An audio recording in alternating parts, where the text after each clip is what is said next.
झारखंड अद्वित परिषद रांची द्वारा 2025 की मैट्रिक परीक्षा तिथि घोषित कर दी गई है और इसके लिए झारखंड शैक्षिक अनुसंधान एवं प्रशिक्षण परिषद रांची द्वारा मॉडल प्रश्न पत्र जारी कर दिया है।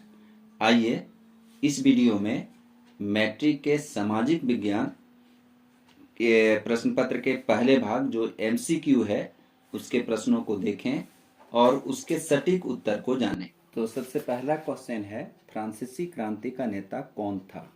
ए Napoleon Bonaparte, B Maximilien Robespierre, C Louis 16वें या डी जॉर्ज डेंटन। तो फ्रांसीसी क्रांति का नेता नेपोलियन बोनापार्ट था। इस प्रकार फ्रांसीसी क्रांति का नेता कौन था? तो इसका जवाब होगा नेपोलियन बोनापार्ट। दूसरा क्वेश्चन है, फ्रांसीसी क्रांति की मुख्य विशेषता क्या थी? राजतंत्र की स्थापना, बी सामंतवाद का अंत, तीसरा था है साम्राज्यवाद का उदय या डी लोकतंत्र का उदय।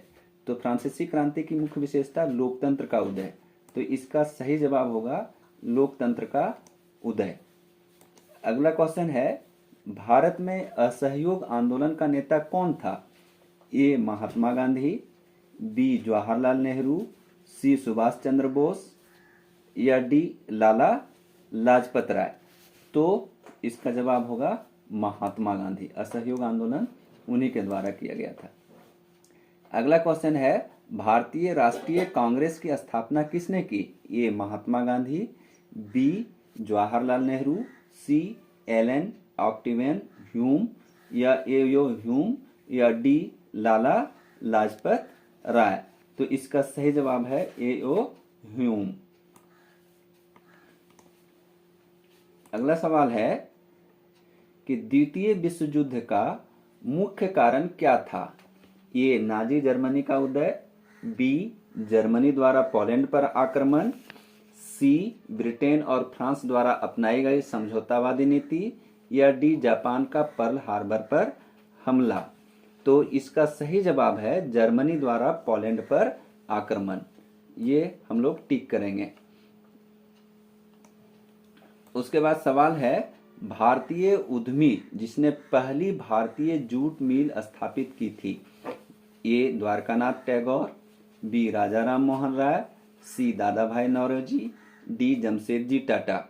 तो इसका सही जवाब है द्वारकानाथ टैगोर। सबसे पहले जूट मिल इन्होंने किया। टैगोर जैसे शब्द कहने से पश्चिम बंगाल बात आती है, जूट की भी बात करते हैं तो पश्चिम बंगाल की बात आती है, तो द्वारकानाथ टैगोर।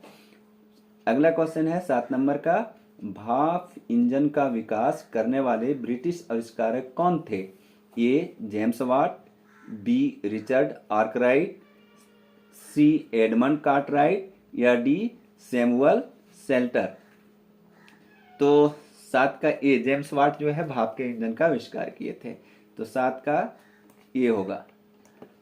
और अगला सवाल है, मुद्रण तकनीक सबसे पहले कहाँ विकसित हुई? सबसे पहले छपने का काम कहाँ पर हुआ? भारत, बी चीन, सी फ्रांस या डी यूरोप। तो इसका सही जवाब है चीन। सबसे पहले मुद्रण कला की आविष्कार चीन में हुई, तो चीन बी पर टिक लगाएंगे। 9वां क्वेश्चन है, गीत गोविंद की रचना किसने की थी? गीत गोविंद प्रसिद्ध पुस्तक जयदेव के द्वारा लिखा गया, राजा राम मोहन राय के द्वारा लिखा गया, शिवानी के द्वारा लिखा गया या डी विवेकानंद के द्वारा लिखा गया। तो गीत गोविंद की रचना जयदेव जी की है, तो जयदेव पर टिक लगाएंगे। अगला क्वेश्चन है, महात्मा गांधी ने किस पत्रिका का संपादन किया? ए कॉमनवेल्थ, बी अंग इंडिया, सी बंगाली या डी बिहारी। तो उन्होंने अंग इंडिया नामक पुस्तक का संपादन किया था, पत्रिका का संपादन किया था, तो अंग इंडिया इसका सही जवाब। अगला है 11वां नंबर क्वेश्चन, भारत छोड़ो आंदोलन कब शुरू हुआ? 1942, बी 1943, सी 1944 या डी 1945। तो इसका सही जवाब है 1942। भारत छोड़ो आंदोलन 1942 में स्टार्ट हुआ था। अगला क्वेश्चन है, बाघ परियोजना की शुरुआत कब हुई? ए 1951 ईस्वी, बी 1973 ईस्वी, सी 1993 ईस्वी या डी 2009 ईस्वी। तो बाघ परियोजना जो है 1973 ईस्वी से शुरुआत हुई, तो 1973 लिखेंगे। अगला है, किस प्रकार की मिट्टी में कंकड़ की मात्रा अधिक होती है? ए खादर, बी बांगर, सी लाल या डी लेटेराइट। तो इसका सही जवाब है लेटेराइट। लेटेराइट, डी पर हम लोग टिक का निशान लगाएंगे। अगला क्वेश्चन है, काली मृदा किस नाम से जानी जाती है? काली मृदा किस नाम से जानी जाती है? जलोढ़ मृदा, बी खादर, सी रेगुर या डी बांगर। तो काली मृदा रेगुर मृदा के नाम से जानी जाती। अगला क्वेश्चन है, सुंदरवन राष्ट्रीय पार्क किस राज्य में स्थित है? ये पश्चिम बंगाल, बी असम, सी गुजरात या डी मेघालय। तो ये 15 नंबर का जो क्वेश्चन है इसका जवाब है सुंदरवन पश्चिम बंगाल में, तो ये पश्चिम बंगाल।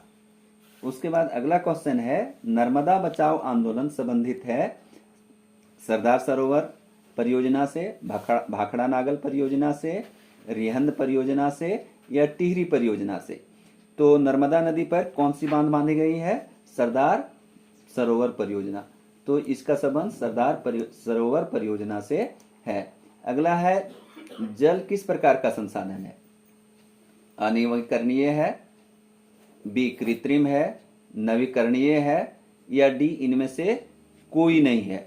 तो यदि देखिएगा तो ये क्या है? नवीकरणीय है। जल से फिर से जल का निर्माण हो जाता है, तो नवीकरणीय संसाधन में टिक लगाएंगे।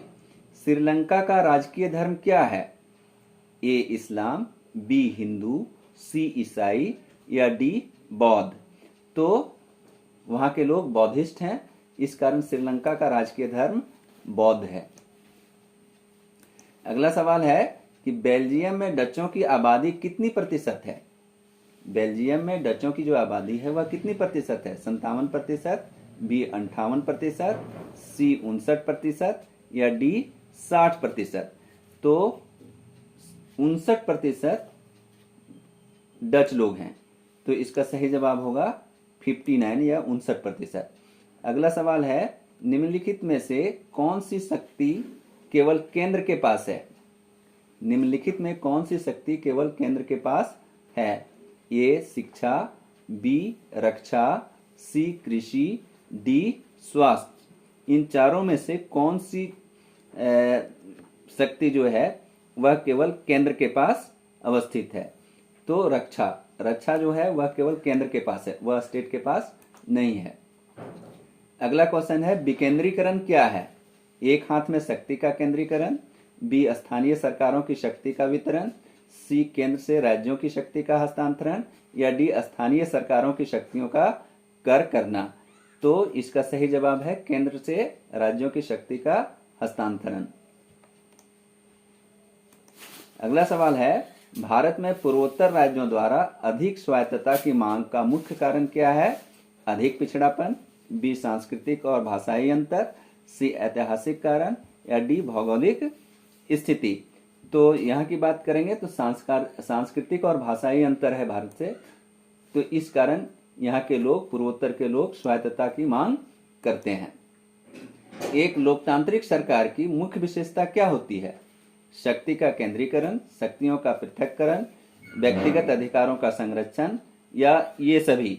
तो यदि बात करेंगे तो शक्ति का भी केंद्रीकरण होता है, शक्तियों का भी पृथक्करण होता है, व्यक्तिगत अधिकारों का भी संरक्षण होता है, तो ये सभी होंगे। तो उपरोक्त सभी पर हम टिक का निशान लगाएंगे।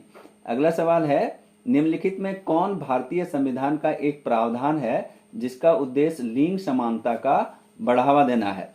तो ये अनुच्छेद की बात आ जाती है, तो अनुच्छेद 15 इस बात को कहता है, तो इसका सही जवाब होगा बी अनुच्छेद 15। अगला सवाल है, भारत किस प्रकार का राज्य है? संप्रभुत्व और लोकतांत्रिक, धर्मनिरपेक्ष और संघीय, संप्रभुत्व, लोकतांत्रिक, धर्मनिरपेक्ष और संघीय, राजतंत्र और अधिनायकवादी। तो संप्रभुत्व और लोकतांत्रिक तो है, धर्मनिरपेक्ष भी और संघीय है, इस कारण सी वाला देखिए सब यहाँ पर आ जाता है, संप्रभुत्व, लोकतांत्रिक, धर्मनिरपेक्ष और संघीय इसका जवाब होगा। अगला सवाल है, ग्रीन बेल्ट मूवमेंट का संबंध किस देश से है? ग्रीन बेल्ट मूवमेंट का संबंध किस देश से है? तो ए नेपाल, बी भारत, सी केन्या या डी श्रीलंका। तो केन्या में भी स्टार्ट हुआ है, तो केन्या का संबंध है इससे, तो केन्या पर हम टिक का निशान लगाएंगे। अगला है राजनीतिक दलों की मान्यता कौन देता है? ये चुनाव आयोग, बी राष्ट्रपति, सी संसद या डी न्यायपालिका। तो राजनीतिक दलों को मान्यता चुनाव आयोग देने का काम करता है, तो इसमें चुनाव आयोग लगाएंगे। अगला सवाल है रोजगार गारंटी अधिनियम कब लागू किया गया? 2005, 2004, 2003 या 2006। तो इसका सही जवाब है 2005। 2005 पर हम टिक का निशान लगाएंगे। अगला सवाल है कि बैंकों की आय का प्रमुख स्रोत क्या है? निकासी, ऋण, जमा या इनमें से कोई नहीं। तो 29 नंबर का जो जवाब है वह है ऋण। ऋण से बैंकों को आय होती है, तो ऋण इसमें लिखेंगे। अगला है सूचना का अधिकार अधिनियम कब पारित किया गया था? 30वां क्वेश्चन है और अंतिम क्वेश्चन। सूचना का अधिकार अधिनियम कब पारित किया गया था? 2005 में, 2006 में, 2007 में या 2008 में। तो इसे पारित किया गया था 2005 में, इसलिए इसका सही जवाब होगा 2005।